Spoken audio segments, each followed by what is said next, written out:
بسم الله الرحمن الرحيم.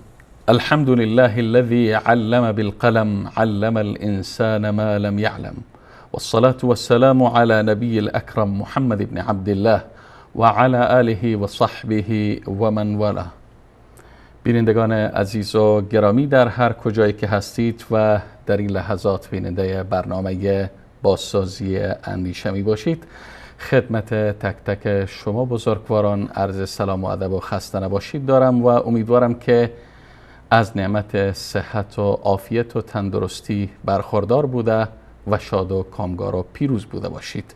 با برنامه دیگری از سری برنامه‌های بازسازی اندیشه محضر شما بزرگواران هستیم و در آغاز این برنامه خدمت جناب استاد عبدالرحمن فاتح هم عرض سلام و ادب دارم و ایشون را به استودیوی خودشان البته خوش آمدید میگم. علیکم السلام و رحمت الله و برکاته. بنده هم به خدمت شما و تمام بینندگان عزیز و گرامی عرض سلام و ادب دارم و در خدمت شما هستیم. بفرمایید.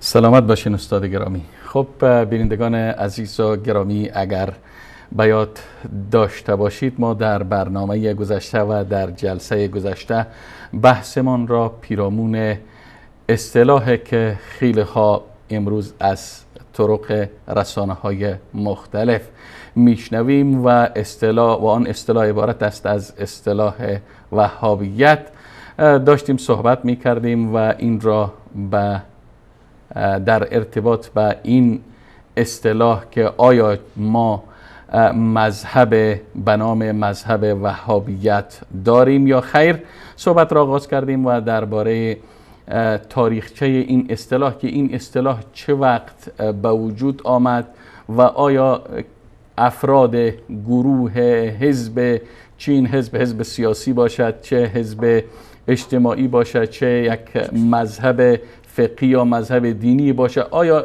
حقیقت دارد، وجود دارد یا خیر. در برنامه گذشته جناب استاد عبدالرحمن فاتح از خلال بررسی هایشان واضح ساختند که ما هیچ مذهب به نام وهابیت نداریم و این اصطلاح را دشمنان اسلام به خصوص استعمارگران، البته همان اشغالگران و تخریبگران آمدن به خاطر ترویج و گسترش دادن دامنه اشغالگری هایشان در میان مسلمان ها ترویج دادن و مسلمان های که به راه راست و به صراط مستقیم مردم را دعوت می کردند و از خرافات و بدعت ها و چرندیات مسلمان ها را هشدار می دادند و برحذر می داشتند، آمدند تا آنها را بدنام کنند و علیه آنها مردم را بشورانند و مردم را از دین حق و از صراط مستقیم دور کنند. این اصطلاح را اختراع کردند و این برچسب علیه هر کسی که برای راست و دین ناب محمدی دعوت می کرد این برچسب را یا این مهر یا این تاپه را بر ایشان می زدند که الحمدلله خوشبختانه در طی چند دهه اخیر در نتیجه روشنگری های عده از دعوتگران به سوی حق این دسیسه و این توطئه دشمنان قسم خورده اسلام و آنانی که در رکاب دشمنان گام میزنند، این دسیسه و این توطئه آشکار شد و برملا شد و مسلمانان امروز در سراسر جهان میدانند که این وقت اصطلاح وهابیت علیه عده و کار برده میشه، هدف از این اصطلاح چیست؟ چی میخواهند؟ البته واضح است که میخواهند از این طریق خرافات خودشان را ترویج بتن و خود را جزء از اسلام قلمداد بکنن و مسلمانان را بدنام بکنند.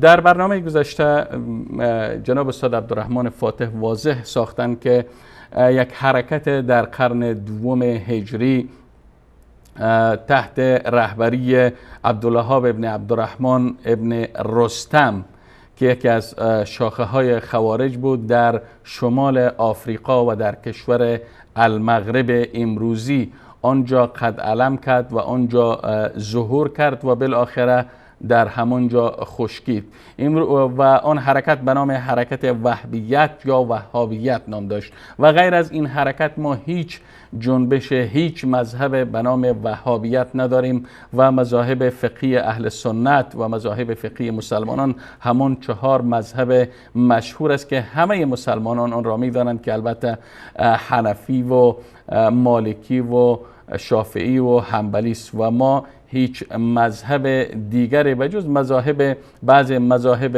که اهل آن مذاهب یا علمایی که آن مذهب را تأسیس نکردند و مندثر شد و از بین رفت داشتیم، اما بغیر از این 4 مذهب مشهور در میان اهل سنت ما هیچ مذهب دیگری نداریم. اما چرا باز هم با این وجود امروز به شدت و به تندی و افراطیت زیاد میبینیم که از طریق رسانه های مختلف، چه رسانه های سیکولارها باشه و چه رسانه های برخی از ملانماها و افرادی که هیچ از دین آگاهی ندارند به جز اینکه عمامه را بر سر میزنند و خود را به حیث عالم دین و به حیث ملا و مولوی برای مردم تعریف میکنند، از این طریق میشنویم و رسانه های آخوندی رژیم ولایت فقیه که البته آشکارتر از آفتاب است و نیاز نداریم که ما پیرامونی از او صحبت بکنیم. خب جناب استاد عبدالرحمن فاتح، به اجازه شما البته من یک توضیحات و مقدمه خدمت بیننده های عزیز و گرامی ارائه کردم. براستی با وجود اینکه شما توضیح دادین، با وجود از اینکه الحمدلله از طریق رسانه های نوشتاری و دیداری بارها توضیح داده شده، باز هم میبینیم که برخی ها آب را به آسیاب دشمن میریزن و باز هم اصطلاح به کار میبرن. حقیقتا جناب استاد، وقتی که ما به این موضوع برمیگردیم، این موضوع و دیگر موضوعات و دیگر اتهاماتی که همیشه به اهل سنت زده شده از باب اینه که احیانا انسان‌هایی هستند که از روی حسادت این کار را میکنند. مثلا در میان خود اهل سنت افرادی هستند و فرق و مذاهب و گروه‌هایی هستند که این اصطلاح را به کار میبرند، حتی در بعضی از کتب خودشان نوشتن. مثلا مثل بریلوی ها یک فرقه گمراهی هستند که خودشان را حنفی میگویند، یعنی اصلا میشه گفت که هزارها فرسخ اینها از مذهب حنفیت و از مذهب حنفی کلا دورند. یک فرقه باطل، یک فرقه گمراه عقیدتی که به سمت سوء گمراهی میره. اینها هم بسیار تکرار میکنن این حرفهای وهابی و حتی کسایی که مثلا به مذهب امام ابو حنیفه، به مذهب امام مالک، به مذهب امام شافعی، به مذهب امام احمد ابن حنبل رحمهم الله، به هر کدام از اینها که باشن و بر اساس عقیده یکی از ائمه باشن، به نزد اونها وهابیه. این اصطلاح جناب استاد حقیقتا هر کس بنا به همان خواهشات نفسانی خود به کار میبره. یعنی خیلی برای من جناب استاد جالب بود که یک روز کتابی را میخواندم، کسی از وهابیت صحبت میکرد، میگفت وهابی ها موسیقی را حرام میگن. مثلا وهابی ها موسیقی را حرام میگن، مثلا اختلاط زن و مرد حرام میگن. یعنی چیزهایی که کلا از جمله مسلماته و چیزی که میان اهل سنت اتفاق میان علمای اهل سنت آمده بود اینها تک تک نام گرفته بود که وهابی ها اینو میگن، وهابی ها اینو میگن. چرا این حرف میزنه؟ به خاطر اینکه این فرد مغرضه و میفهمه که مردم از نام وهابیت متنفرن، ولی اگر بگه که مثلا در نزد اهل سنت این حرامه، خب خیلی راحت مردم قبول نمیکنن، خیلی راحت قبول نمیکنن، میگه این دشمن اهل سنت، دشمن اهل اسلامه. ولی مادامی که بیا از طریق نام وهابیت وارد بشه، خیلی راحت میتونه که اون فکره و اون اندیشه خود در میان مردم جا بزنه. و دقیقاً همین حرف رو ما مثلا در میان روافض دارین جناب استاد. میگه که وهابی ها وقتی شما برمیگردین که این وهابیت چیه، این چی عجوبه که اینها این بار تکرار میکنن وهابی. به نزد او وهابی کسی که از ام المؤمنین عایشه صدیقه رضی الله عنها دفاع بکنه. به نزد او وهابی کسی که بگه قبر پرستی حرامه. به نزد او وهابی کسی که بگه علم غیب را جز الله متعال سبحانه و تعالی کسی دیگه نمیدانه. به نزد او وهابی کسی که از اصحاب پیامبر صلی الله علیه و سلم و رضی الله عنهم دفاع بکنه. وهابی به نزد او باز یک معنای دیگه داره. در نزد سکولارها و در نزد کمونیستها وهابی کسی که از دین کلا دفاع بکنه، از پیامبر دفاع بکنه. یا افراطی میگن، اهل تندروی میگن و یا میگن این وهابیه، یعنی انتهایش وهابیه. به خاطر اینکه مردم چیکار میکنن؟ مردم از این کلمه چنان تنفری از این کلمه پیدا کردن که به محض اینکه گفت وهابیه خلاص دیگه با شخص کلا قطع رابطه میشه. قطع رابطه میشه بدون اینکه دلیلی پرسان بشه، بدون اینکه گفته بشه چرا این وهابیه، وهابی اصلا چی هست. من جناب استاد مثال زدم در برنامه گذشته. باور کنین من بارها و بارها با افراد فراوانی برخورد کردم و با اونها روبرو شدم. میگه وهابی. خب از او پرسان میکنی وهابی چیه؟ میگه والله منم نمیدونم، شنیدم وهابی بسیار مردم بدیان. وهابیان نمیفهمم اگر 4 خواهر داشته باشن خواهر پنجم بر اونها حلال میشه. نمیفهمم وهابیا اگر عقیده دارن که زیارت قبر پیامبر حرامه. نمیفهمم وهابیا عقیده دارن که کرامات اولیاء را انکار میکنن. نمیفهمم وهابیا عقیده دارن که درود بر پیامبر نفرسته. نمیفهمم عقیده دارن یک چیزهای دروغی عجیب و غریبی، چیزهای اصلا یعنی انسان تعجب میکنه به این مردم، به عقل و به فکر و به اندیشه این مردم تعجب میکنه. و جای تعجب اینه که یعنی خیلی از مردم متاسفانه اغلب مردم این را درک نمیکنن که وقتی شخص میگه وهابی منظورش اهل سنته، کوبیدن اهل سنته، زیر سوال بردن عقیده اهل سنته، عقیده اهل سنت و جماعت. یعنی جناب استاد میشه گفت که با قوت کامل میتوان گفت که همین افرادی که امروز به وهابی مشهور شدن، مثلا میگن شبکه‌های توحیدی امروز را میگن اینها شبکه‌های وهابیه. من فقط میخوام که اینها یک دلیل بیارن، هر کدام از اینها باز تماسا آزاد میشه، یک دلیل بیارن اینها بعد از این تماسا، این چالش هست برای همیشه، یک دلیلی بیارن، یک حرفی را بیارن که این شبکه‌ها چیزی گفته باشن که مخالف با قول یکی از ائمه اهل سنت یا یک امامی از ائمه اهل سنت باشه. شما مطمئن باشین عقیده اهل سنت چیزی که بیان میشه حتما یا امام ابو حنیفه در اون مورد حرف زده، یا امام شافعی، یا امام مالک، یا امام احمد ابن حنبل، یا محدثین، یا یکی از علمای اهل سنت، از علمای بزرگ اهل سنت در این مورد حرف زده. اهل سنت مثل دیگه فرق اینقدر فقیر نیستن که 200 تا عالم 200 تا جاهل داشته باشن که به نام عالم مسما بکنن. الحمدلله علمی هر چی که اون گفت بدون دلیل خلاص. بدون کنجکاوی، بدون بررسی باید بپذیریم. اگر اون مرجع گفت خلاص، اگر اون گفت ماست سیاه هست، خلاص میگن سیاه هست. اگر گفت شکر تلخه، میگه تلخه، خلاص دیگه حرف دیگه برای گفتن نداره.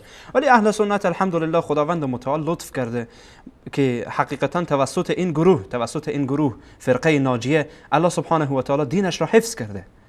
ماشاءالله علما دارند، ماشاءالله کتب دارن و علم دارن، اصلا علم در نزد اهل سنت هست و همه چیز موجوده. یعنی این حرفها مادامی که یک فرد میایه میگه که اینها وهابیان، این وهابیه، شما اگر به اصل این نفر مراجعه کنید خود این بیچاره چیزی نمیدانه یا معانده یا حسوده و یا هم دستخورد متاسفانه دستخوش اهل غیر اسلام قرار گرفته و دستخوش دشمنان اسلام. تو بیار مستند، بیار مدارک آماده کن که وهابی کی است. برای من وهابی را تعریف کو. این وهابیون در کجا هست؟ افراد آیا وجود دارند با این مذهب و با این فکر و با این اندیشه، یا اینکه این برچسب ها و این مهرها و این تاپه ها فقط به خاطر زدن و به خاطر سرکوب کردن و به خاطر ترویج دادن خرافات دیگرها بر اهل سنت زدن در یکی از شبکه‌های روافض جناب استاد روزی از روزها یکی از علمای اهل سنت را آورده بودن تا از این حرف بکشن بر علیه دیگه اهل سنت، به نامی که تو حنفی بیا اینجا صحبت بکن بر علیه وهابی ها حرف بزن. وهابی. بله. این نفر آمد، خیلی جالب بود برای من جناب استاد وقتی که بحث‌ها رو مطرح کرد، بعضی از موضوعات مطرح کرد و برای گفتن که تو هم فلان کتاب نوشتی، گفتی خبر پرستی این گونه علم غیب، این گونه این فلان اینها نباید در مدارس اهل سنت باشه و فلان در داخل ایران. این عالم حرف خوبی زد، گفت اینها عقیده ماست، عقیده ما اهل سنته. این که شما عقیده ندارید، ما عقیده ما این است، عقیده ما اینه. اخیر الامر مجری مجبور شد چونیر به عنوان اهل سنت آورده، حالا چی بگه این وهابیه؟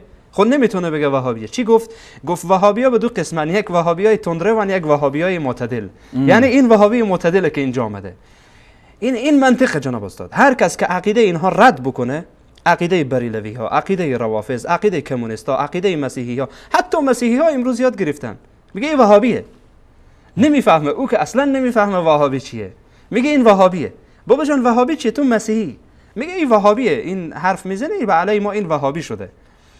و از این قبیل حرفها جناب استاد، اینها حقیقتا افرادی که این حرفا رو میزنن یا جاهلن، نمیفهمن مسائل را، یا معاندن، یا حسودن، یا اینها دستخوش دشمنان اسلام قرار گرفتن و متاسفانه به همین ترتیب دشمنان اسلام به اینها مستقیم یا غیر مستقیم اینها را تمویل میکنن. مستقیم یا غیر مستقیم به این واسطه میگم که احیانا میشه اینها مستقیما با اونها دست به یک کاسه و احیانا میشه که این خود این نفر نمیفهمه ولی دستخوش یک کس دیگه قرار گرفته و او کس دیگه زیر استعماره، زیر دست کسی دیگر هست. به همین ترتیب جناب استاد اینها حقیقتا از همی کاتگوری حقیقتا اینها خارج نمیشن. پس این برچسب و این اصطلاح که امروز به کار برده میشه از طرف بگیم یک مربع 4 ضلعی اهل شر، بله، که دنبال ترویج دادن افکار خرافی خود هستند و دنبال گرم کردن تجارت و دکانداری خود هستند مطرح میشه. استعمارگرها یا اشغالگرها یا تخریبگرها یک، دین ستیزها یعنی من سکولرها دو، و شاید این استنباط من است استاد، بدعت گذارها 3 و روافض 4. کل یعنی میشه گفت جناب استاد کل فرق و مذاهبی که بر علی اهل سنتن، اینها از روزی که اهل سنت بعد از حتی در زمان رسول الله علیه و سلام منافقینی بودن مثل اینها، صحابه دشنام میدادن، حرفای دیگری میگفتن، وهابی نمیگفتن. بعد از اینکه اصحاب پیامبر علیه و سلام رسول الله علیه و سلام فوت کردن، مرتدینی برخواستن به علی ابوبکر رضی الله عنه حرفهای زدن.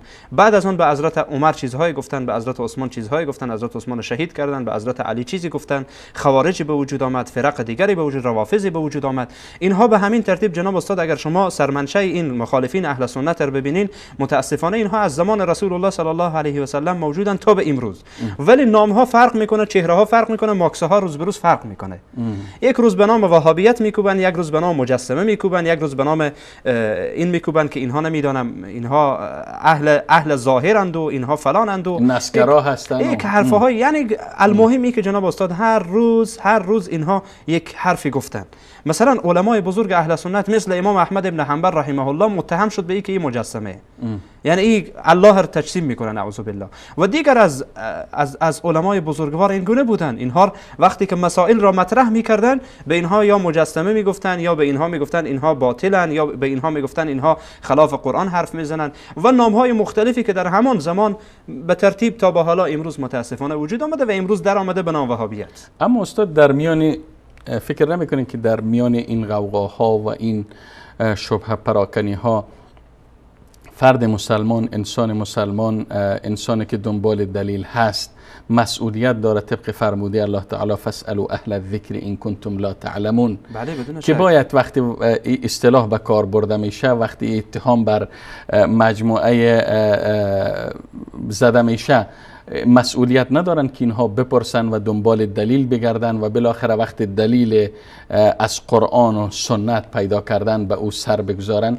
جناب استاد حقیقتا آنچه که آیات قرآن کریم چنانچه شما هم اشاره کردین در این مورد فراوانه الله سبحانه و تعالی در سوره مبارکه حجرات میگه که یا ایها الذین آمنوا ان جاءکم فاسق بنبأ فتبینوا ان تصیبوا قوما بجهاله فتصبحوا على ما فعلتم نادمین. میگه ای مؤمنین شما وقتی که یک فاسق به شما خبر میاره، حالا فاسق حالا هر کسی دیگری که میخواد باشه به شما خبر میاره که شما در مورد او مطمئن نیستین، در موردش فتبینوا تحقیق کنید، بررسی کنید که همین واقعیت داره یا نداره.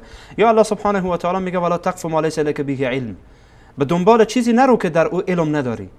اگر علم نداری در هم کورکورانه نپذیر، تقلید کورکورانه نکو که هر کس هر چی گفت تو هم خلاص قبول بکنی بدون اینکه دلیل تقاضا بکنی، بدون اینکه بفهمی، بدون اینکه مسائل را درک بکنی، بدون اینکه دشمن را بشناسی که دوست توست کی دشمن توست، بدون اینکه عقیده خود را بفهمی. و جالب اینه که جناب استاد حتی در میان اهل سنت افرادی که دیگران را متهم به وهابیت میکنن، وقتی به اصل او مراجعه کنی بیچاره خودش از عقیده خود خبر نداره. اگر از عقیده خود خبر شد و بر اساس عقیده خود حرف زد، باز خودش میشه وهابی. یعنی حقیقتا همان استاد اگر اجازه بدید فقط ما یک خاطره بود. یک کسی که یعنی بنده با نزدیک با ایشان شناخت دارم، انسان عامی است لکن در عین حال انسانی است که صاحب فهم و درایت است، یعنی دلیل و منطق را میپذیره. روزی از روزها یکی از علمای برجسته جایی بود، گفتم به زیارت این شخص نمیری؟ گفت نه هرگز. گفتم چرا؟ خب همه میرن، همه به دیدن این میرن.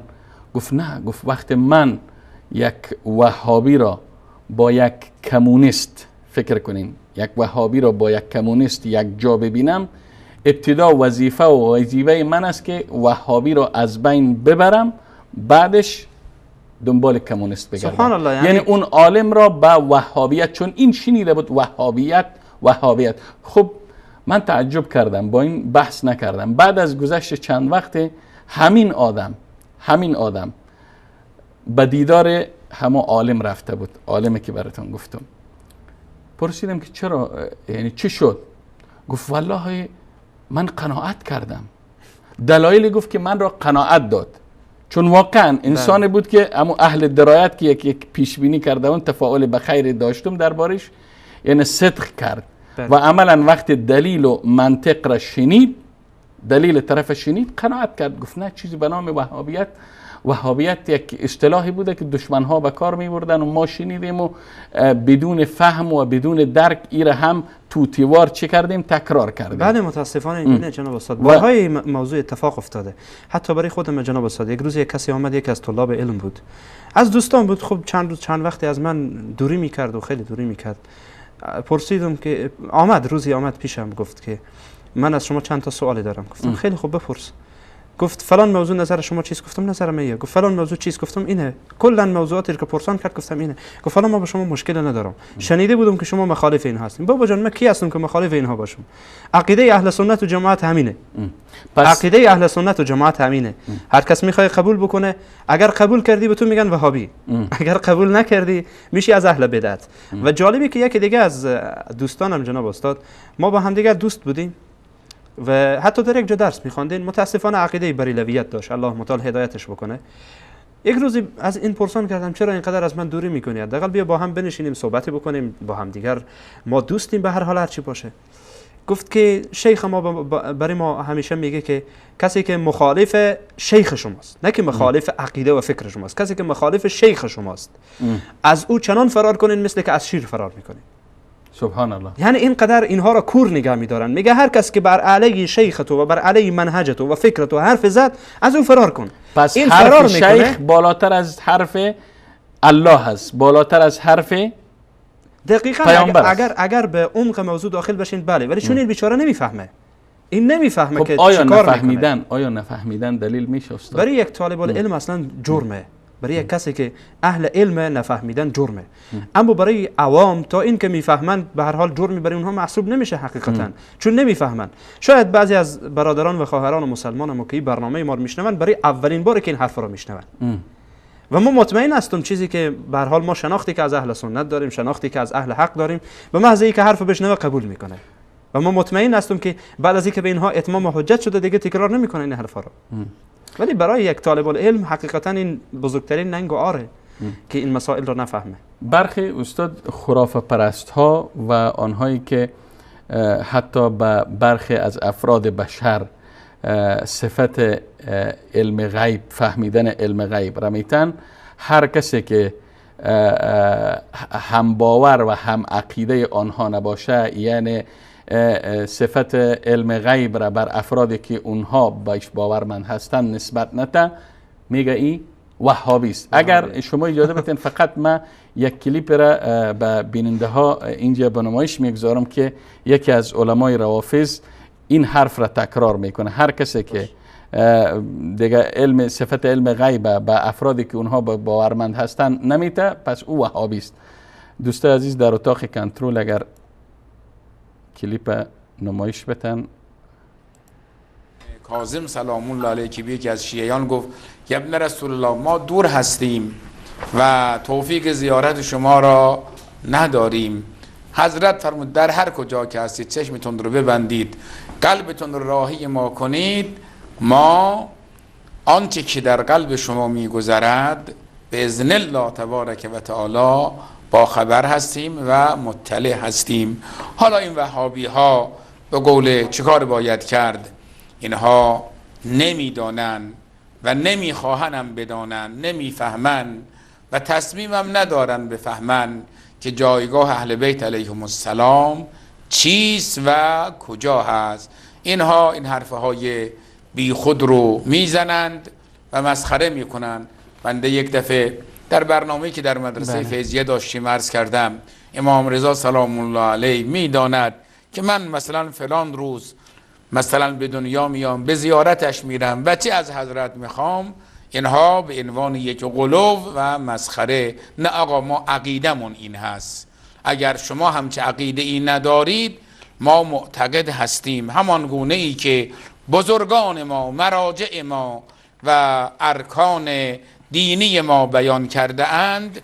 اینها برای شما عرض کنم به تعبیر مرحوم اصفهانی که از فقهای بزرگ شیعه هست، هم فقیه هست، هم اصولی است، هم عارف، هم فیلسوف، میفرماید لهم الولایت المعنویه و السلطنة الباطنیه علی جمیع امور التکوینیه و التشریعیه نظیر ولایته تعالی. برای ائمه علیهم السلام ولایت تامه تشریع و تکوین قائل هستیم و این هم برگرفته از ولایت خداوند تبارک و تعالی هست. خب بینندگان عزیز و گرامی، برمیگردیم به استودیو خدمت جناب استاد عبدالرحمن فاتح. استاد حرفای این آخوند را شنیدین که چه میگه؟ آیا مسلمان ها، اهل سنت، کسانی که به کتاب الله و به سنت رسول الله صلی الله علیه و سلم باور دارند، هم عقیده با این آخوند هستند؟ حقیقتا جناب استاد جز بریلوی ها و فرقه های باطل کسی دیگر با این فرد موافق نیست. حتی بریلوی ها به این اندازه‌ای که این تندروی زیاده روی میکنه نیستند و این نشانگر اینه که این جناب عالی متاسفانه قرآن را یک بار هم نخوانده و بارها هم شما از شبکه وصال دیدین که این بیچاره قرآن خواندن را حتی یاد نداره. و من خواهش میکنم از اتاق فرمان که در میان برنامه فقط خواندن قرآن از این اگر پخش بکنن، خیلی من واقعا خوشحال میشم تا اینکه بیننده ها بفهمن که فهم ای از قرآن چیه. چون دقیقاً استاد گرامی، چون برخی از عوام الناس وقت هر کس را دیدن که یک عمامه به سر داره و با آب و تاب صحبت میکنه، عبارات مرتبه داره، فکر میکنن که همین است عالم و همین است دانشمند و همین است اهل علم و دیگر کسی نیست. در حالی که وقت قسمی که شما اشاره کردین، یک کسی که از خواندن قرآن عاجز باشه، از خواندنش از اون چی توقع میره؟ وقتی که تو قرآنه، وقتی که اینطور شخص خواندن قرآن نفهمه، طبعا و قطعا از فهم معنای قرآن، از فهم معنای آیات عاجز است. جناب استاد حقیقتا آنچه که این فرد گفت اینکه در اخیر گفت که این عقیده ماست. خیلی خوب، این عقیده ای تو، آیا عقیده اهل سنت این عقیده ای تو، اما حرفش اینجایه که میگه شما وهابیا که قبول ندارین. حالا حرف اینجاست که اینها احیانا از زبان اینها کلمات و حرفهای بیرون میشه که بیچاره خود اینها نمیفهمن. اهل سنت میگه، باز یک بار میگه وهابیت، یک روز میگه اهل سنت، یک روز میگه وهابیت، به خاطر اینکه خود اینها میخواهند که اهل سنت را فریب بدن و الا اینکه اهل سنت هم به این حرف متفقن، خود این هم میفهمه. من مطمئن هستم که خود این هم با این عمامه بزرگش میفهمه، خوب میفهمه که دروغ میگه. وهابیت نیست، بلکه اهل سنتن که به این فکرن، به این عقیده ان که علم غیب جز الله سبحانه و تعالی کسی دیگه نمیدانه. بیان که بعضی از آیات قرآن کریم و احادیث را در این مورد بخوانیم با هم. الله سبحانه و تعالی در سوره مبارکه نمل آیه 65 میگه که قل لا یعلم من فی السماوات والارض الغیب الا الله. بگو ای پیامبر که غیب را در زمین و آسمان ها جز الله نمیداند. این میگه امام رضا میدانسته که قبل از این که من به دنیا بیام میدانسته که کدام روز میام به دنیا. و عقیده ما هم است میگه. عجیبه یعنی جناب استاد، من به این حرفش کار ندارم، عقیدهش از عقیده ما همه مردم میشناسن که اینا باطلن، این حرفش نیست. بس اینجاست که این میگه وهابی ها. ببینیم که اهل سنت نظرشان چیه، قرآن نظرش چیه، پیامبر نظرش چیه، صحابه نظرشان چیه، ائمه اهل سنت نظرشان چیه. خب قرآن کریم میگه قل لا یعلم من فی السماوات والارض الغیب الا الله. این یک آیه. یعنی جناب استاد اگر خواسته باشیم آیاتی که در نفی علم غیب هست، اگر خواسته باشیم ما اینها را بخوانیم و اینها را در اینجا در یک برنامه نمیتونیم مطرح بکنیم. برنامه ها طول میکشه که ما آیات قرآن را بیایم در این مورد مطرح بکنیم. حتی خود اینها باز با هم تناقض دارن. خود اینها باز با هم تناقض دارن. میگن هیچ امامی نیست، هیچ امامی نیست که یا اینکه شهید شده یا اینکه به او زهر داده شده، خلاصه به یک طریقی کشته شده، به یک طریقی شهید شده. از یک جهت میگه اونها علم غیب میدونستن، از یک جهت دیگه اعتراف میکنه که به اونها زهر دادن. خب او که علم غیب داشته چیگونه با زهر خورده؟ یا باید قبول بکنه که زهر نخورده، روایت رد بکنه بگه دروغ گفتم، یا اینکه باید قبول کنه که امام نعوذ بالله که این واقعا بعید از یک امام که خودش خود را خودکشی کرده، که زهر را میفهمیده خورده. باز میگن نه، در جایی که امام خواسته باشه میفهمه، در جایی که نخواسته باشه نمیفهمه. در جایی که به نفعش هست، اینجا زندگیش مطرحه، میگه نه اینجا به نفعش نبوده، اینجا نمیخواسته بفهمه نفهمیده، جایی که بخواه بفهمه میفهمه. آیا عقل ایره میپذیره؟ آیا منطق سلیم ایره میپذیره؟ هر انسانی که یعنی از اندکترین شعور بگیم، حتی عقل بگذاریم، برخوردار است، ایره میپذیره؟ اینها عقل اگر می داشتن که این گونه نمی شدن جناب استاد. اینها اگر عقل می داشتن، اگرچه عقل به نزد اینها از جمله خود یعنی عقلگرا از جمله قواعدی که به او استناد میکنن، از جمله قواعد مهمیه که به عقل اینها استناد میکنن، ولی متاسفانه از نعمت عقل محرومن.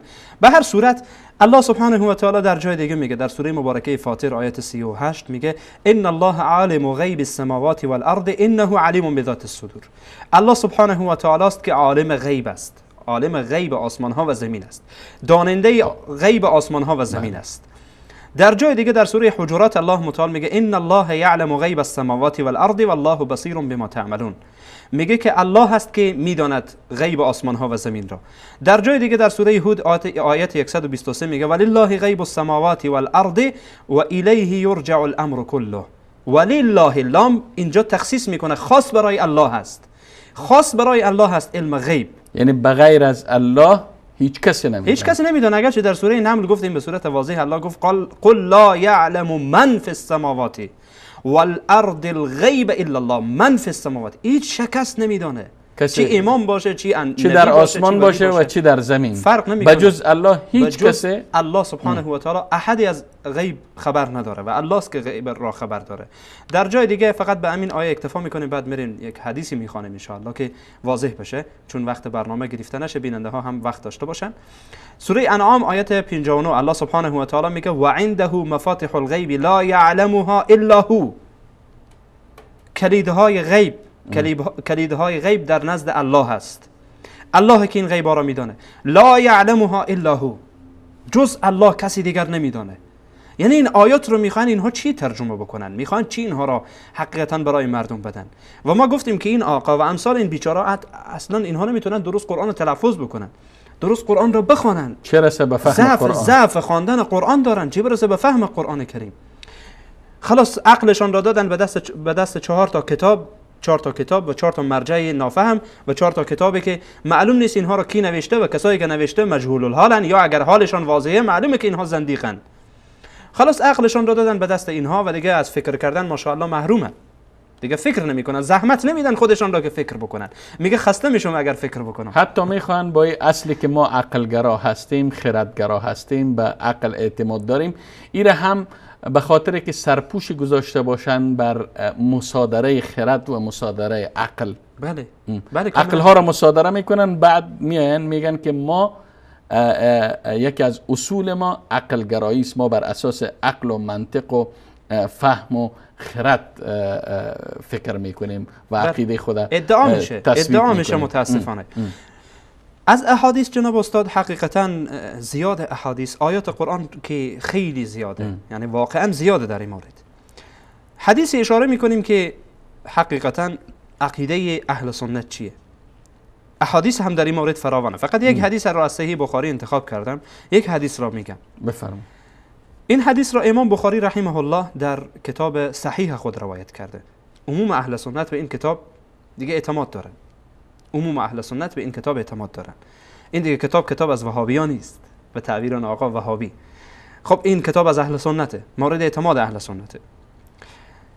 امام بخاری رحمه الله بابی گذاشته به نام باب قول الله تعالی عالم الغیب فلا یظهر علی غیبه احدا. اصلا باب امام بخاری رحمه الله گذاشته. در تحت این باب یکی از احادیث رو میخوام. حدیث 7380 از ام المؤمنین عایشه صدیقه رضی الله عنها روایت میکنند که ام المؤمنین عایشه صدیقه رضی الله تعالی عنها گفتند که و من حدثك، اول قول را نمیخوانیم چون به بحث ما مربوط نمیشه. و من حدثك انه یعلم الغیب فقد کذب. هر کس ادعا بکنه که پیامبر علیه السلام غیب میدانستن فقط کذب، او دروغ گفته، دروغ میگه. حتی پیامبر علیه السلام. این قول من نیست، قول ام المؤمنین عایشه صدیقه رضی الله عنها است. به نزد این آقا ام المؤمنین عایشه صدیقه هم وهابیست دیگه. عموم اهل سنت وهابی ان. حالا به عنوان مثال میگیم ام المؤمنین عایشه صدیقه رضی الله عنها اگرچه از زبان پلید اینها در امان نمانده، بارها با ام المؤمنین عایشه صدیقه همین انسان بدگویی کرده و توهین کرده. خب به هر صورت ام المؤمنین عایشه صدیقه چی میگه؟ میگه و من حدثك انه یعلم الغیب فقد کذب. هر کس ادعا بکنه که رسول الله علیه السلام، هر کس برای تو گفت که پیامبر علیه السلام غیب میدانستن و دروغ میگه. چرا؟ ام المؤمنین عایشه صدیقه رضی الله عنها استدلال میکنه و هو یقول لا یعلم الغیب الا الله. خداوند متعال سبحانه و تعالی گفته، پیامبر گفته که لا یعلم الغیب الا الله، الله گفته لا یعلم الغیب الا الله. پس بناهن هر کس که گفت که پیامبر صلی الله علیه و سلم علم غیب داشتن بدان که دروغ میگه. و الله سبحانه و تعالی در آیات زیادی از پیامبر خود صلی الله علیه و سلم علم غیب نفی میکنه. پیامبر را به این واسطه میگم جناب استاد که پیامبر علیه السلام، ما میگیم بعد از خدا بزرگ تویی، قصه مختصر در مورد پیامبر، چون بعد از پیامبر افراد دیگه پایینتر از پیامبرن. پیامبر علیه السلام با بالاترین درجه در میان مخلوقات الله سبحانه و تعالی و در میان بندگان الله قرار دارند. مادامی که الله متعال از پیامبر خود علم غیب را نفی بکنه، ابدا برای دیگران نمیتونه ثابت بشه. واقعا الله سبحانه و تعالی در آیه 188 سوره مبارکه اعراف میگه که قل لا املك لنفسي نفعا ولا ضرا الا ما شاء الله ولو كنت اعلم الغیب لاستكثرت من الخير. اینجا واضح تر شد. و ما مسنی السوء. سبحان الله. یعنی یاره ترجمه بیان کنین، ترجمه کنین. الله متعال برای پیامبر میگه قل ای پیامبر بگو لا املك لنفسي نفعا ولا ضرا. بگو ای پیامبر من مالک نفع و ضرر برای خودم نیستم. ولو كنت اعلم الغیب لاستكثرت من الخير. اگر من غیب میدانستم خیر فراوانی برای خودم جذب میکردم. و ما مسنی السوء، مرا بدی مس نمیکرد، مرا بدی برای من نمیرسید، برای من رنج و غم و درد نمیرسید. قبلا میفهمیدم اون را معالجه میکردم. رسول الله علیه السلام در غزوه احد برایشان ضربه به ایشان وارد میشه، کاکایشان شهید میشه. اگر میدانستن وارد نمیشدن در این جنگ، در این معرکه وارد نمیشدن. و در مسائل دیگری الله متعال میگه پیامبر بگو که اگر من غیب میدانستن لاستكثرت من الخير و ما مسنی السوء. اما این آخوند عقلگرا و به اصطلاح خردمند اثبات میکنه علم غیب برای اهل بیت. نمیفهمی کدام اهل بیت است. فکر کنم که اهل بیت که مورد نظر خودش است، نه اهل بیت پیامبر. اهل بیت پیامبر از اهل اینها بیت پیامبر تابع پیامبر بودن، اهل تابع بیت سنت پیامبر. بودن، از جمله اهل سنت هستند. جناب استاد اهل بیت پیامبر صلی الله علیه و سلم و رضی الله عنهم حقیقتا از اینها بیزارن، از این فکر و از این اندیشه باطل بیزارن. مگر اهل بیت علیهم السلام و رحمهم الله و رضی الله عنهم همچون فکری داشتن خلاف نخیر. قرآن؟ این غیر ممکنه. ماش با شناختی که از ائمه اهل بیت داریم، اهل بیت امروز واقعا مظلوم قرار گرفتن. اهل بیت امروز در میان جامعه رافضیان متاسفانه امروز مظلومند. خلاف عقیده اونها به خوردشان داده میشه، خلاف عقیده اهل بیت به نام اهل بیت اعلان میشه. این بزرگترین جفای جناب استاد. بزرگترین جفا برای یک انسان اینه که تو از زبان او دروغی بسازی. درسته یا نه؟ دقیقاً. بزرگترین جفایه که ما بیام بگم که استاد سیغل چیزی گفتن در حالی که شما اصلا نگفتین. از این کلمه شما بیزارین، بر علیه این کلمه بودین. ما بیام این حرف به شما نسبت بدم و آن هم خدای نخواسته شرک. کلمه ای که اصلا گفتم که اهل بیت علیهم السلام برای کوبیدن و برای از بین بردن اینها اعلان کردن، تبلیغ کردن، خیلی زحمت کشیدن. امروز یک نفر میگه اهل بیت این گونه نظر داشتن. نعوذ بالله. این چه حرفیه؟ بزرگترین توهین و بزرگترین جفا و بزرگترین ظلم در جامعه رفض متاسفانه نسبت به اهل بیت علیهم السلام صورت خوب میگیره. استاد گرامی، میریم به سراغ یک میان برنامه. با وجود از اینکه شما گفتین در میان برنامه چه بهتر است که ما گوشه از اشتباهات آخوند قزوینی را در قرآن خواندنش خیلی زیبا میشه تا بیننده اما جناب استاد این میان برنامه فکر کنم خیلی طولانی است و ما وقت بیشتر نداریم، اما انشالله کارگردان عزیز ما اگر بتانن بعد از برنامه این کلیپ به نمایش بگذارن تا بیننده ها شاهد حال این آخوند باشند. خوب عزیزان گرامی، میان برنامه کوتاه میبینیم و برمیگردیم. با ما باشید.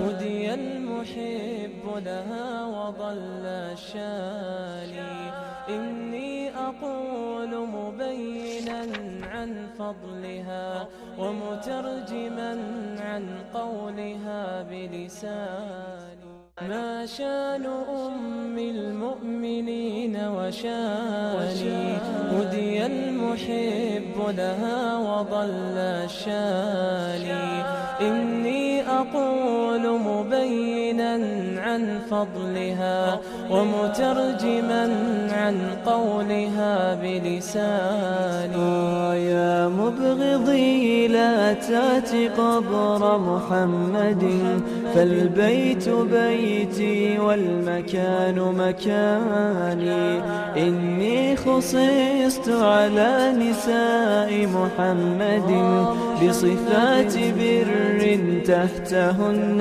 معاني وسبقتهن إلى الفضائل كلها فالسبق سبقي والعنان عناني مرض النبي ومات بين ترائبي فاليوم يومي والزمان زماني زوجي رسول الله لم أر غيره الله زوجني به وحباني وأتاه جبريل الأمين بصورتي فأحبني المختار حين رآني أنا بكره العذراء عندي سره وضجيعه في منزلي قمراني وتكلم الله العظيم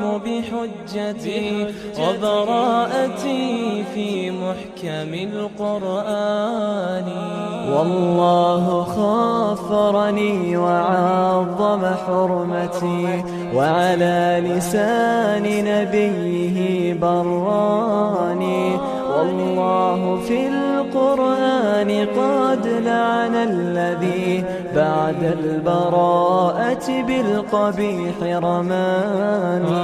ويل لعبد خان آل محمد بعداوة الأزواج والأختان. طوبى لمن والى جماعة صحبه ويكون من أحبابه الحسنان. جمع الإله المسلمين على أبي واستبدلوا من خوفهم بأماني. وإذا أراد الله نصرة عبده من ذا يطيق له على خذلاني. من حبني فليجتنب من سبني إن كان صان محبتي ورعاني. وإذا محبي قد ألظ بمبغضي فكلاهما في البغض مستويان. صل أمهات المؤمنين ولا تحد عنا فتسلب حلة الإيمان. إني لصادقة المقال كريمة إي والذي ذلت له الثقلان. خذها إليك فإنما هي روضة محفوفة بالروح والريحان. خذها إليك فإنما هي روضة محفوفة بالروح والريحان. خذها إليك فإنما هي روضة محفوفة بالروح والريحان.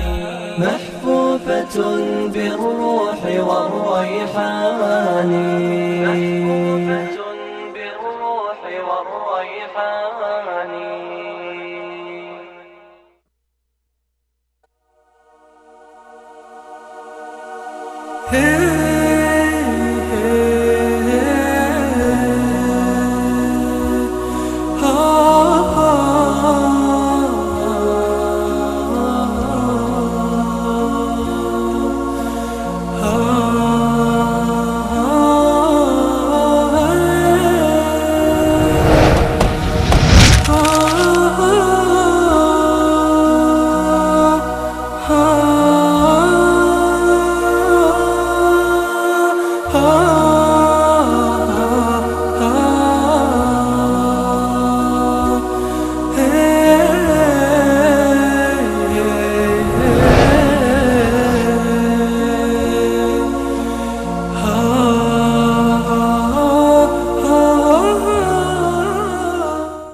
خب بیننده های عزیز و گرامی، با عرض سلام مجدد و دوباره خدمت شما بزرگواران هستیم و انشاءالله بعد از گذشته 5 دقیقه کارگردان عزیز برنامه تلفن‌های برنامه را زیرنویس میکنند تا شما عزیزان در ارتباط و موضوع شناخت وهابیت، آیا وهابیت وجود داره یا خیر، یا اینکه مهر و برچسبی است برای کوبیدن اهل سنت، در این باره میتونید صحبت بکنید و هر پرسش و یا هر نظری که دارین مطرح بکنین. و اما استاد میخواستم یک سوال دیگری که شاید در ذهن ما و در ذهن بیننده ها خطور کنه او است که خب همه مردم، بالاخره همه مردم نمیتونن که تحقیق بکنن، نمیتونن که همشون اهل سواد یا اهل مطالعه نیستند و از نصوص آگاهی ندارند، برخی عوام الناس هستند. آیا برای از اینها عذر هست که باز هم معذور پنداشته میشن که باز هم فریب یک عده از همون قسم گفتم دشمنهای اسلام، دین ستیزا و سیکولرها، بدعتگذارها و روافض بخورن و بیاین بر هر فرد یا هر کسی که مردم را به طرف سنت و دوری از خرافات و بدعات دعوت میکنه، برچسب وهابیت بزنن و بگن این وهابیست و این نمیفهم فلان است و علان است. آیا معذور هستند یا نه اینکه اونها هم مسئولیت دارن که باید بپرسن، باید جستجو کنن؟ حقیقتا جناب استاد، قبل از این که به این موضوع بپردازیم اجازه بدین که با یک مقدمه کوتاه شروع کنم بفرمایید. و یک قاعده کلی به دست همه بیننده ها باشه، چی اهل علمن و چی منظورم از اهل علم یعنی طلاب، نه که علما. ما چون خیلی کوچکتر از این هستیم که برای علما حرفی داشته باشیم. خود ما شاگرد علما هستیم، کفشگزار علما هستیم. حرف ما به سر طلاب علمه، کسایی که اهل تحقیقن و دنبال بررسی مسائلند و هنوز یعنی به درجه بزرگ علمی نرسیدند. و هم برای عوام فقط قاعده کلی که وهابیت وجود نداره. این سوال استاد گرامی به خاطر کردم که الحمدلله خوشبختانه امروز مردم بیدار هستند، به خصوص اهل سنت. بله.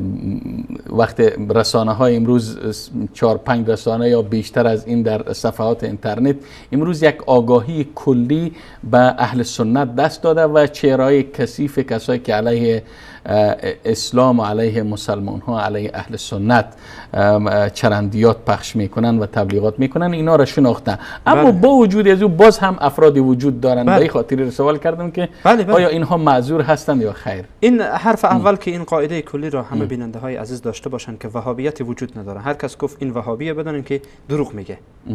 اما بحث دیگر، شاید یک زمانی این عذر پنداشته میشد، ولی امروز عصر تکنولوژی، عصر پیشرفته، از هر طریقی شما اگر برین، حتی همین مردمی که اصلا یعنی هیچ درس دینی نخواندند و مسائل را نمیفهمند، به والله قسم جناب استاد، احیانا بعضی از خواهران و برادران ما سوالاتی میپرسند که من طلبه‌ای که سالها درس خواندم تعجب میکنم. یعنی ماشاءالله از این ذکاوتی که داره و از این فهمی که داره، انسان احساس میکنه خودش میگه من درس نخواندم، اصلا حتی خط نوشتن و خط خواندن را یاد نداره، ولی ماشاءالله فهم دانشی داره که اگر او را بگذاری از من خیلی بهتر میای حرف میزنه و خیلی بهتر میتونه مسائل را مطرح بکنه. علتش اینه که امروز جناب استاد اصل پیشرفت و تکنولوژی داخل خانه خود نشسته. شما میبینید امروز مثلا همین امشب در کشورهای مختلف، همین لحظه در کشورهای مختلف و در جاهای مختلف در داخل خانه های خود نشسته ما را تماشا میکنند. میلیون ها نفر تماشا میکنه. خب این میلیون های نفر که تماشا میکنند، اینها عذری دارند؟ نه دیگه، عذری برای اینها باقی نمیمونه دیگه. اینها دیگه معذور نیستند. یعنی امروز میگن مدارس یا حوزه علمی بگیم در داخل خانه های از اینها تشکیل شده. بله کلا در داخل هر خانه کس میتونه با یک کلیک هر معلوماتی را که نیاز داره پیدا بکنه. فقط نیاز به این داره که اندک توجه بکنه که کی دوسته کی دشمن. باز نشه که اهل بدعت کنترل دست گرفته، اهل بدعت تماشا بکنه و بعد اقوال اونها رو بیاد دوباره تکرار بکنه. کسانی که اهل سنتن، حرفهای اونها مورد توجه داشته باشه، مطمئن باشین دیگه عذری باقی نمیمانه.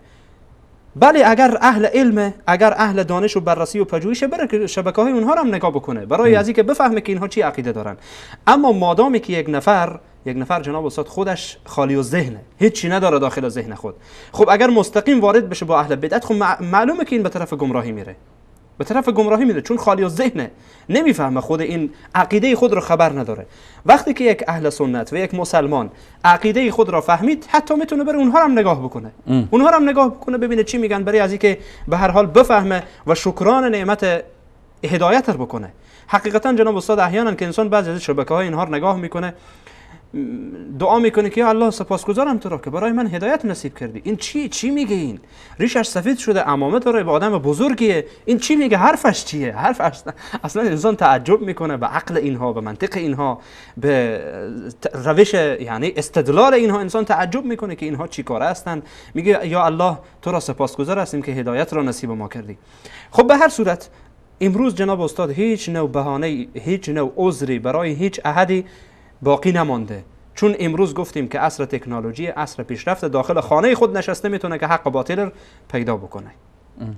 خب استاد یک بحث دیگه، بحث چیز است. اینا متهم میکنن که این وهابیون هستن که قبر پرستی، زیارت قبور را ممنوع کردن. من میخوام اینجا یک روشنی بیاندازین که آیا فرق هست میان زیارت قبر و قبر پرستی، زیارت فرق. بارگاه ها چه فرق است؟ آیا در دین اسلام آیا رسول الله صلی الله علیه و سلم زیارت قبرها را برای عبرت گرفتن ممنوع کردن، جایز نپنداشتن؟ حقیقتا جناب استاد این بحث این دوتا با هم دیگر کلا متفاوته. یکی بحث قبر پرستی، یکی چون بحث دائمی زیارت خلط قبور. میکنن. بله. وهابیون بله. زیارت قبور را ممنوع کردن. بله بله دقیقا. البته نظر اونها از وهابیون اما اهل سنته. بله. میگن که اینها منکر زیارت قبورن. این عجیب حرفیه، حرف عجیبیه. شما همین اهل سنت را اگر مراجعه بکنید در کتب سنت، در کتب حدیثی، آنها میبینید که رسول الله علیه و سلم احادیث زیادی آوردن که دلالت بر این میکنه که زیارت قبور جایزه، زیارت قبور جایزه و هیچ نوع اشکالی هم نداره. حتی رسول الله علیه و سلم در حدیث میگن که من قبلا شما را از زیارت قبور منع میکردن، الا فزوروها، برین الان زیارت بکنید. یعنی رسول الله علیه و سلم میگن اشکال نداره، برین زیارت بکنید. اما بحثی که اهل سنت با او همیشه در ستیز هستند و نه اهل سنت بلکه رسول الله صلی الله علیه و سلم، حدیثی در بخاری دارن که از ابی الحیاج میایه که میگه از حضرت علی رضی الله عنه روایت میکنه در بخاری که حضرت علی رضی الله عنه به شاگرد خود گفت مگر نمیخوای چیزی که پیامبر مرا دستور داد تو به او دستور بدم؟ گفت چیکار بکنم؟ گفت قبرهای بلند در برو هموار بکن. این عقیده آرگاه و بارگاه و این زیارت با این رسول الله علیه السلام چند میلیاردی که برای رهبرشان خمینی ساختن، امروز مردم ایران متاسفانه مردم ایران از گرسنگی و از ناداری امروز میمیرن، امروز مسکن ندارن، جای پناهگاه ندارن و در روی جهان زیارتگاه آرگاهی و بارگاهی به این بزرگی وجود نداره. میلیاردها مصرف میکنن و مردم در بدری، در بدبختی، در شقاوت، در بی‌سرپناهی، در گرسنگی به سر میبرن. بله جناب استاد، قبر این متاسفانه وجود داره، حرف شما کاملا بجاست. اما این که زیارت قبور از نظر اهل سنت جایزه، هیچ نوع اشکال نداره، هیچ نوع اشکال نداره. زیارت قبر مشکل نیست. بله، فقط اهل سنت برای زیارت قبور شرایطی را گذاشتن، شرایطی را گذاشتن که باید شخص آنها را مراعات بکنه. مثلا وقتی وارد قبر میشه، وارد قبرستان میشه، نشه که اونجا برای شرکیات انجام بده. حتی این که اهل سنت با این موافق نیستن که قبرها را بری لکدمال کنی. خب لکدمال کنی. اما اون قبری که مشرف باشه و بلند باشه، چون دستور پیامبر است، رسول الله علیه و سلم گفتن، به خاطر که این نوع شرک به شرک مردم را نزدیک میکنه، مردم را به پرستش قبر نزدیک میکنه. چون شما میدانید که احادیثی وجود داره که اولین قبر پرستی از قبر اولین بت پرستی از قبر شروع شد، اولین غیر خدا پرستی از قبر شروع شد در زمان نوح علیه السلام. اگر اجازه بدید استاد بس شرایط میگذاریم، چون بیننده ها تقریبا از 4-5 دقیقه پشت خط منتظر هستن، نوبت به اونا میتیم. خب تماس اولین بیننده را میگیریم. تماس شه بفرمایید بیننده گرامی. سلام علیکم و رحمت الله و برکاته. و علیکم السلام و رحمت الله و برکاته. بفرمایید از کجا صحبت میکنین؟ خود معرفی بکنین. ابو احمد هستم از تاجیکستان. آقای ابو احمد من یک پیشنهاد داشتم. از تاجیکستان بفرمایید. یک پیشنهاد داشتم درباره شیخ بزرگوار، یک سریال تهیه میکردن برادران خیرخواه، بسیار خوب میشد. یک چی گفتین؟ سریال. فیلم. یک فیلم. درست است. تشکر از نظرتان. فیلم مانند سریال حضرت عمر رضی الله عنه، بسیار آدم‌ها شناختن حضرت بزرگوار. تشکر استاد گرامی. دیگه صحبت داریم برادر عزیز؟ من در این ترجمه کنم که با آدم شرابخور، دینوکار، آدمخور، آدمکش وهابی نمیگن. کسی که از قرآن حدیث گفت داره او را میگن که تو وهابی. این معلوم شد که نه وهابی خیلی آدم خوب بود است که آدم های بد وهابی نمیگن، آدم های خوب وهاب میگن. سبحان الله. واقعا آدمایی که انسان امروز آمدن انسان ها را میپرستن، امروز میاین گاو ها را میپرستن، امروز میاین یعنی اشیاء عجیب و غریب را میپرستن، به اونها وهابی نمیگن. هر که وقت به سوی راه راست و به سوی قرآن و حدیث و به سوی حتی عقل و منطق کسی را دعوت بکنه میگن وهابی است. تشکر آقای ابو احمد از شما. بله. سلامت باشین. میریم سراغ بیننده بعدی. بیننده بعدی سلام علیکم، بفرمایید در خدمت شما هستیم. خود معرفی بکنین، از کجا صحبت میکنین؟ سلام علیکم، خدمت شبکه جهانی وصال حق رضا هستم از ایران و شیعه هدایت شده خدمت استاد عبدالرحمن فاتح و آقای محمد نواز صیقل. آقا رضا در خدمت شما هستیم، بفرمایید. زنده باشید. جناب استاد، اول میخواستم کلمه شهادتین بگم، اشهد ان لا اله الا الله و اشهد ان محمدا عبده و رسوله. الله اکبر، الله اکبر. برادر گرامی، گرچه وقت برنامه هم خیلی محدود است، چه باعث شد، چه انگیزی باعث شد که شما از دین تشیع به اهل سنت و به دین ناب محمدی بپیوندید؟ بله. عرض کنم خدمتتون جناب استاد، همین که روشنندیش بودم و منطقه، اتفاقا 2 هفته پیش تو برنامه آن روزه که به استاد انصاری زنگ زدم و اعلام شهادتین کردم. فکر کنم در جریان باشید. بنده الان دیگه از بینندگان الحمدلله لطف پروردگار است، لطف پروردگار است. بفرمایید. در مورد ببخشید، بله کاملا من با فرمایش شما در مورد این خرافه وهابیت و اینا موافقم. بله. فقط این رژیم آخوندی ملعون فقط میخواد اهل سنت رو سرکوب کنه، بکشه، ترور کنه، اعدام کنه به نام وهابیت و اگر چیزی به نام وهابی وجود نداره. بله. تشکر. آقا رضای عزیز دیگه گفتنی دارین؟ یه سوال داشتم استاد. الو استاد، یه سوال داشتم. بفرمایید.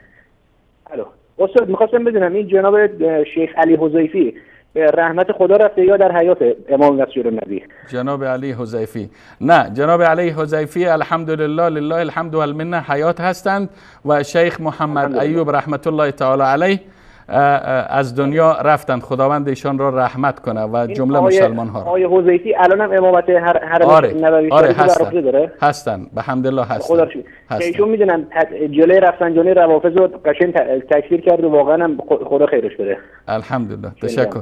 سلامت باشین برادر گرامی. الله ایشون حفظ کنه و همچنین شما رو. آمین آمین. جمله مسلمان ها را در حفظ و پناه خود و در راه راست همیشه. خدا حرمین شریفین هم از شر روافض درمان نگه داره. آمین آمین یا رب العالمین. آمین آمین. تشکر از شما. زنده باشید، سلامت باشین. خدا تشکر از شما آقا رضا عزیز. میریم سراغ بیننده بعدی. سلام علیکم. سلام علیکم.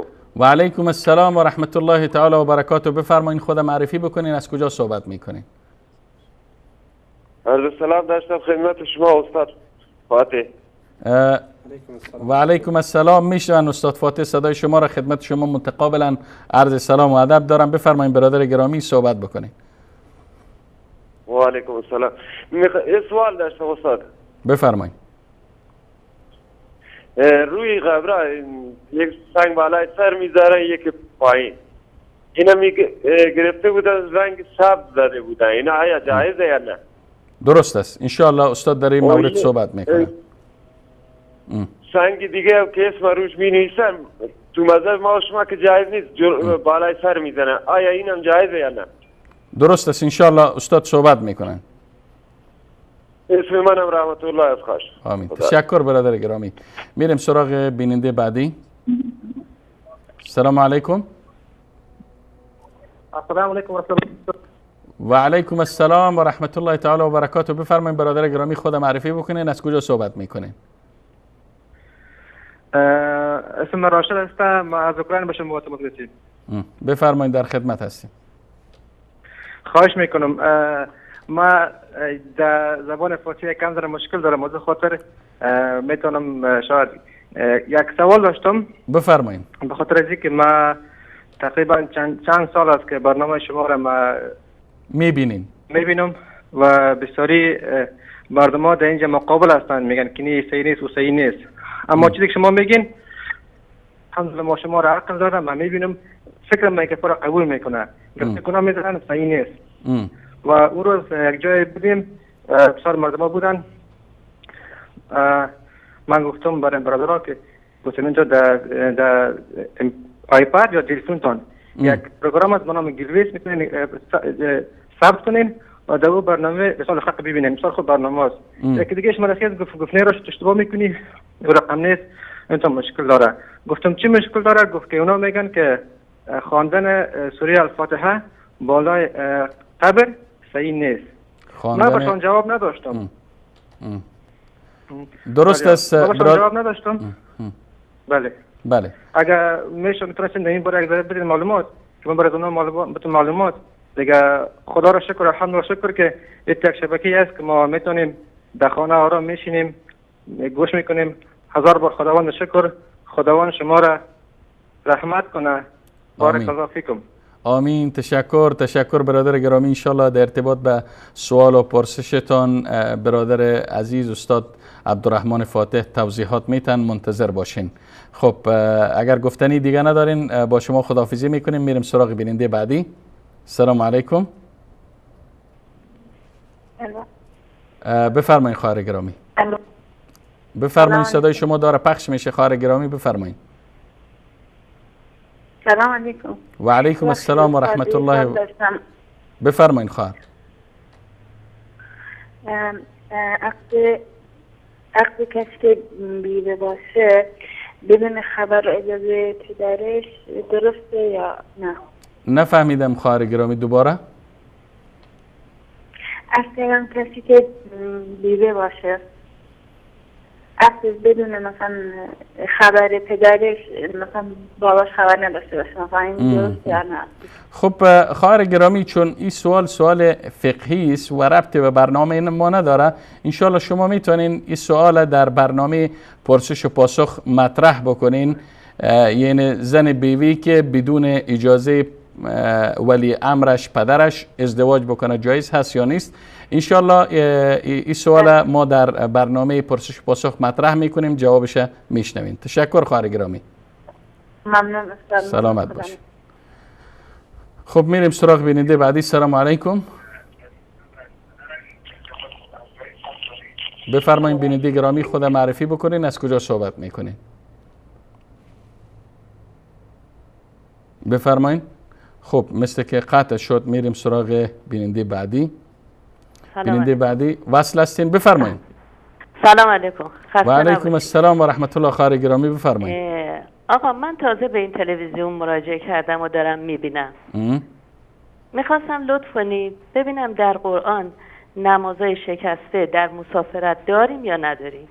ممنون میشم. سلامت باشین خواهر گرامی. انشالله که این سوال شما را هم به برنامه پرسش و پاسخ راجع میسازیم، چون در این برنامه به سوالای فقهی پاسخ داده نمیشه. از این که تازه به تلویزیون ما پیوستین و این تلویزیون شما دارین مشاهده میکنین، خوشحال هستیم. امیدوار هستیم که در راستای روشنگری شما و تمامی مسلمان ها چیزی کرده بتونیم. تشکر از شما خواهر گرامی.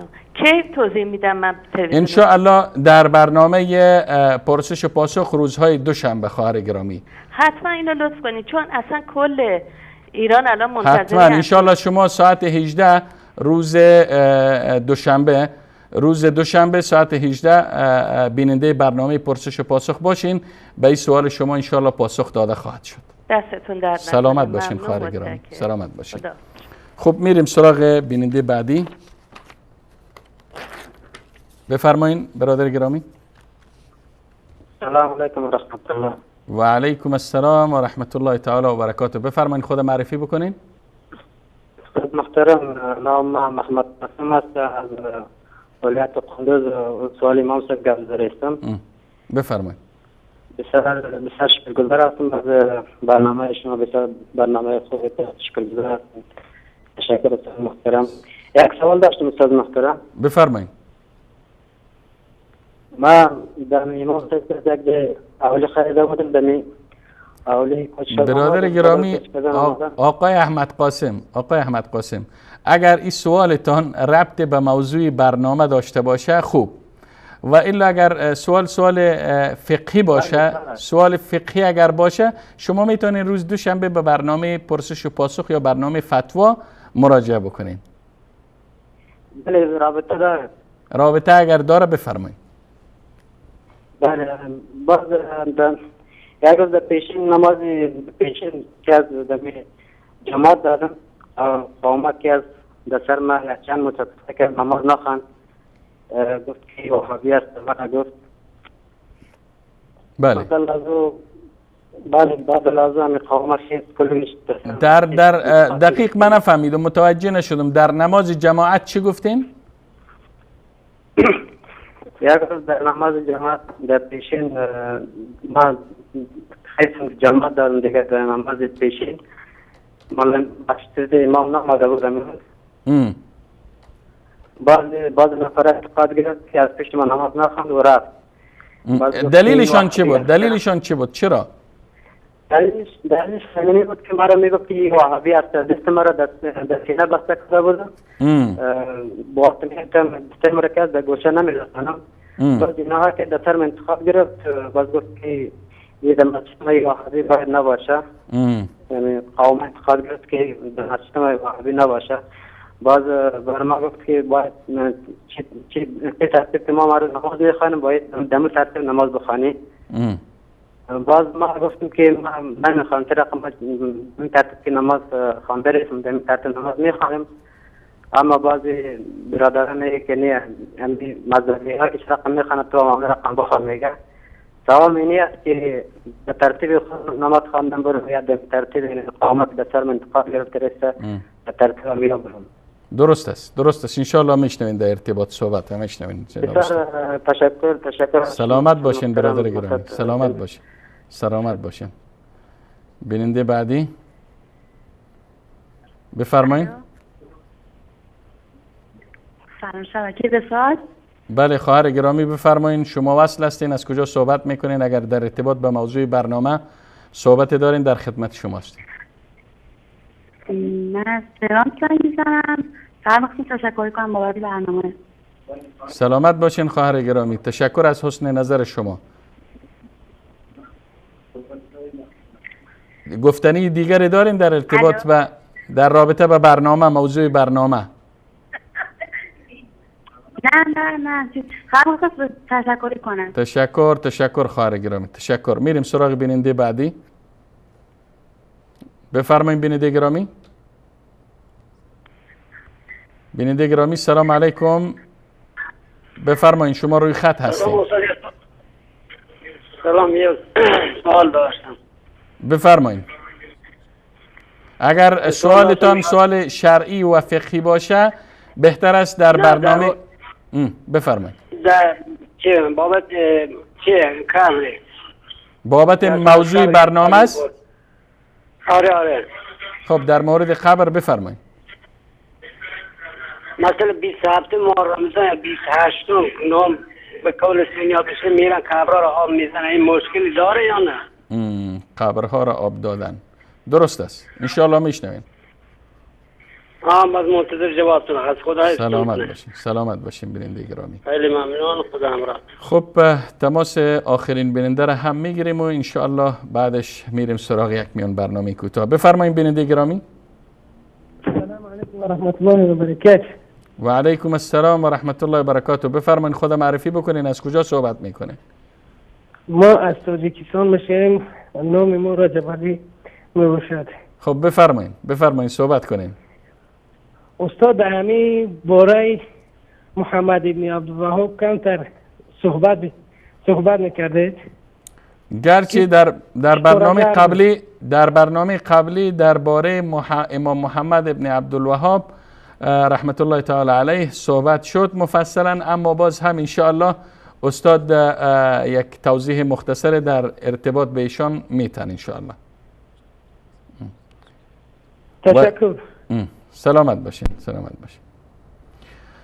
خب اگر کارگردان عزیز بیننده های دیگه هم وصل هستن میشه که یک بیننده دیگر هم بگیریم تماسشان. وصل هستن بفرمایید بیننده گرامی. سلام علیکم و رحمت الله و برکاته. و علیکم السلام و رحمت الله تعالی و برکاته. در خدمت شما هستیم، بفرمایید.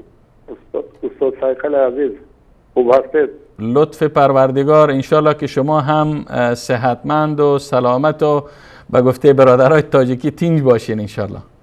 الحمدلله. عرض سلام ادب دارم خدمت استاد عزیز. سلام.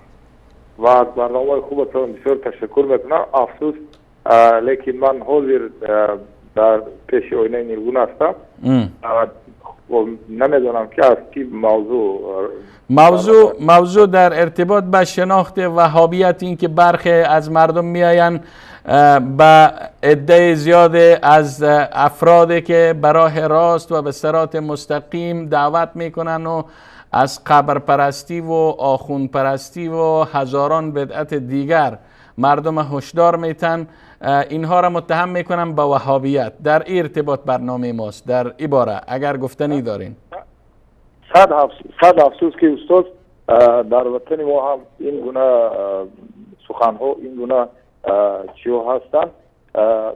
من همین رو اول از اون چی میکنم که در کجای همین قدم رافیزی و شیعه رافیزی رسد در اونجا حتمی این سخن ها میآید که تو دستت رو این گونه گرفتی در نماز یا که پایت رو این گونه گذاشتی یا که نمیدونم بحث و مناظرهایی که اصلا معنای ندارن. اصلا اون انسانی که اون بنده که در نماز میستد و در صف مسلمان ها هست حتمی او ایمان او را به او مسجد آورده است، نه اینکه به فکر به قول اونها تروریست و مقصد دیگر چی ها. لیکن افسوس که جامعه ما این رو درک نمیکند و دارند مردم رو از راه اسلام و از راه مسجد میخواهند دور سازند با هر گونه اسمگذاری با هر گونه گروه نشان تشکر از شما بیننده گرامی، تشکر از شما. ما هم با شما همصدا هستیم. واقعا هر جایی که پای رافضی ها در اونجا قدم بگذارن و اونجا پایشان بانن، در اونجا حتما قضایای خرافه پرستی ترویج پیدا میکنه. چرا که اینها از همین راه، از راه ایجاد قبرها و زیارتگاه ها درآمد دارن. اگر امروز زیارت نباشه، قبر نباشه، چطور میتونه این آخوندها زندگی روزمرهشون، چون اینها مفتخر هستن، اینها کار نمیکنن، اینها فقط از یگانه راه تأمین زندگیشان جمع آوری پل از طریق همه آرگاه ها و بارگاه ها و امامزاده های نمیفهم امروز به نام های عجیب و غریب امامزاده ها را در هر کجای دنیا ذر میکنن. امروز وقتی ما میبینیم اینها کشورهای دیگر هم به کشورهای دیگر هم پای میمانن، اونجا را اشغال میکنن و اونجا گویایی که به مردم کمک میکنن. هدف از اینها کمک نیست، این نوع از استثمار است. اونجا میرن در کشورهای دیگر امامزاده را تشکیل میتن و مردم از دین حق دور میکنن و به طرف زیارت ها و به طرف قبرهایی که نمیفهم در داخل از او در زیر از او چی هست به اونجا دعوت میکنن و بالاخره یک صندوق اونجا میگذارن، یک بانک تشکیل میتن و از این طریق پول مردم میگیرن. فقط این خلاصه مطلب این است که اینها از همین راه تامین معاش میکنن و امرار معاش میکنن. خب اگر بیننده های عزیز و گرامی اجازه بدین میریم سراغ یک میان برنامه کوتاه و پس از میان برنامه ان شاء الله برمیگردیم. لا اله الا الله و اشهد ان محمد رسول الله. ما شاء الله. الله اکبر. اشهد ان لا اله الا الله و اشهد ان محمد رسول الله.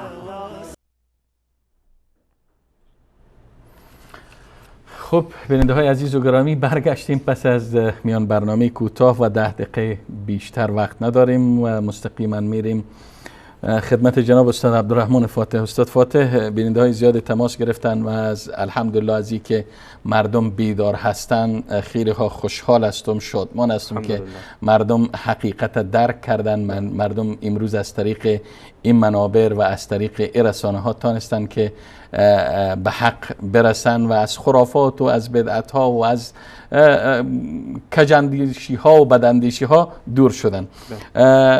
یکی از بیننده ها فکر کنم که آقای رحمت الله بودن از خوش در ارتباط به ای که گفتن دو سنگ در بالای قبر میگذارن و بعدش ایره رنگ میکنن، رنگ سبز میتن، در این باره پرسیده بودن و همچنین درباره لوحه که در سر قبر نوشته میشه که مرحوم فلان یا آیاتی که نوشته میشه در ارتباط. حقیقتا جناب استاد در این مورد اول که گذاشتن سنگ اشکال نداره، گذاشتن سنگ مطلق گذاشتن سنگ اشکال نداره، ولی رنگ کاری کردن و نوشتن در رویش این اشکال داره و حتی روایتی هم ما داریم که رسول الله علیه الصلاه و السلام از این کار منع میکنن و ان یکتب علیها صحیح، حدیث در مسلمه.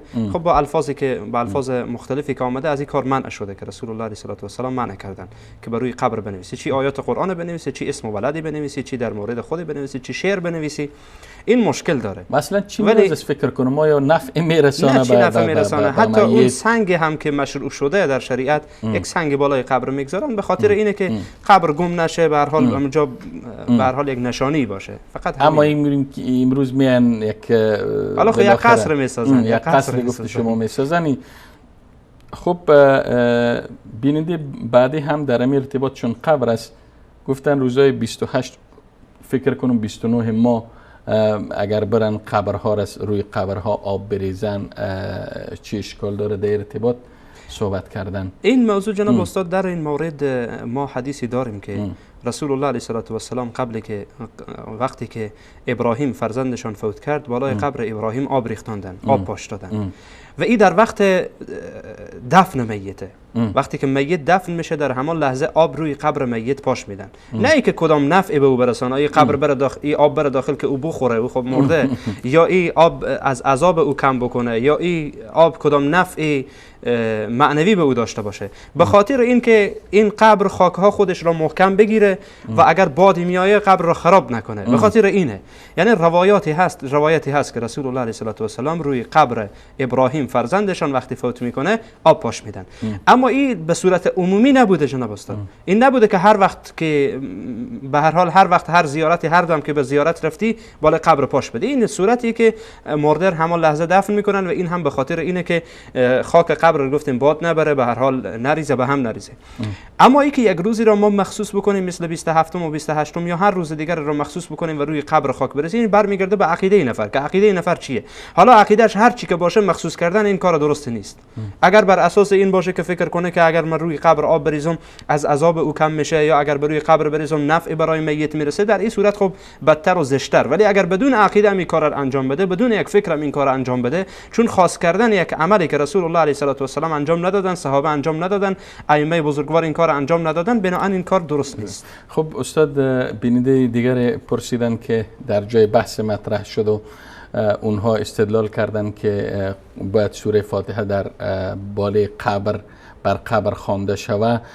گفتن ما دلیل نداشتیم که آیا جایز است یا نه. اگر در این باره خیلی کوتاه توضیح بدین. امام ابوالعز حنفی رحمه الله در کتاب عقیده طحاویه، شرح عقیده طحاویه، این موضوع را مفصل تشریح میکنه. میگه که امام ابو حنیفه، امام مالک و روایتی از امام احمد دلالت بر این میکنه که کراهیت داره. این بزرگوارها خواندن قرآن کریم را مطلقاً چه سوره فاتحه باشه چه غیر سوره فاتحه باشه در داخل قبرستان ممنوع قرار دادن و مکروه میدانن. وقتی مکروه باشه هدف از اینا رسیدن از جایز است، پس مکروه که باشه مکروه. بله این نظر امام ابو حنیفه و این کسی هم که این را نقل میکنه امام ابوالعز حنفی شارح عقیده طحاویه هست.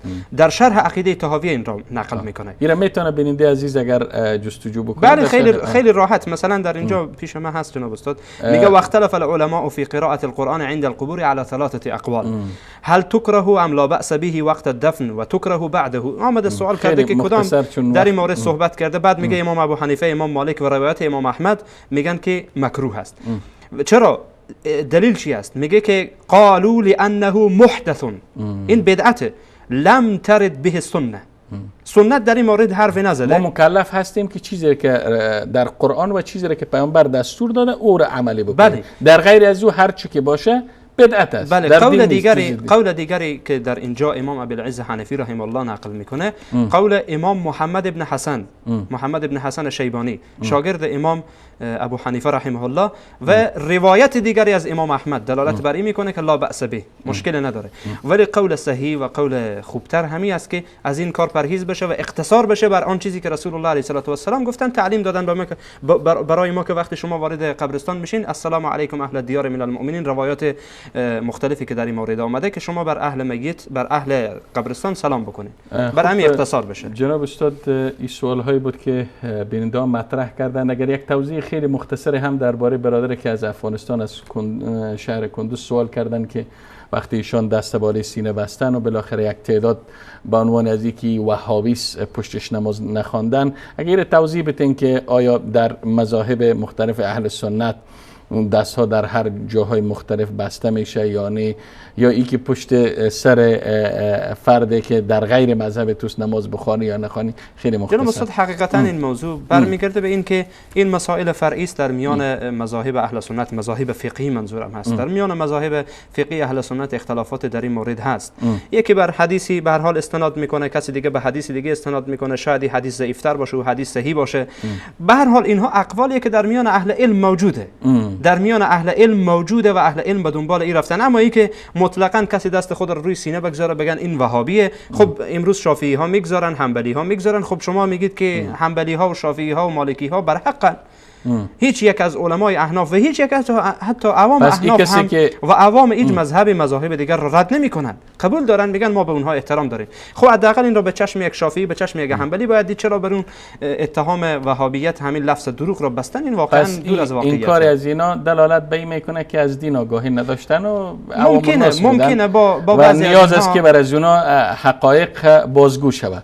خب جناب استاد در پایان 2 دقیقه پایانی شاید دوستای اشاره کنن که 1 دقیقه مانده، فقط شرایط زیارت قبر که من در آغاز برنامه پرسیده بودم و باقی ماند، شرایط زیارت قبر که گفتین چند شرط داره، اگر او را خیلی مختصر شروط زیارت قبر، شروط زیارت قبور جناب استاد زیاده، نمیشه در 1 دقیقه اکتفا کرد، ولی فقط همین قدر میگم که وقتی ما قبرستان میرین هدف داشته باشین. هدف ما طبقی که در بعضی از روایات آمده، اگرچه بعضی ها دلالت، بعضی ها استناد میکنن که این روایات ضعیفه، به هر صورت ولی آنچه که در کلام علما هست و آنچه که در روایات بعضی از صحابه آمده اینه که وقتی انسان به قبرستان میره 2 هدف اساسی داشته باشه. هدف اول این باشه که انسان وقتی وارد قبرستان میشه از دنیا بی رغبت بشه، نه ای که برای اونجا پرستش بکنه.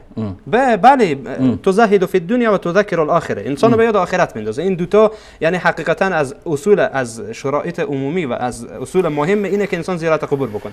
دیگه مسائلی که انجام میشه، دیگه مسائلی که داخل قبرستان انجام میشه، مثل بوسیدن قبر و مثل طواف کردن قبر و مثل خوردن خاک قبر و مثل به هر حال سنگ بستن و قبر را زینت دادن و به هر حال مسائل دیگه که از اینها بدعت یا بعضی ها در داخل شرک داخل یعنی در کل وقت کسی زیر اون خاک دفن است، میت یا مرده، او بیچاره نیاز به زنده ها داره که برش دعا کنه، نه اینکه تو برو از اونها طلب حاجت بکنی یا خدا نخواسته مسائل دیگه. خب جناب استاد گرامی، در پایان این برنامه باز هم از شما جهان سپاس و امتنان دارم که در این برنامه هم شرکت کردین و از بیننده های عزیزی که تا این لحظه با ما بودن و بیننده هایی که تماس گرفتن از اونها هم سپاسگزار هستم، از کارگردانای عزیز هم سپاسگزاری میکنیم و ان شاء الله امیدوار هستیم که در برنامه آینده هم پیرامون همین مطلب صحبت هایی داشته باشیم. تا دیدار دیگر همه شما را به پناه حضرت حق سبحانه و تعالی می سپارم. خدایار نگهدارتان و السلام علیکم و رحمت الله تعالی و برکاته. جزاکم الله خیر.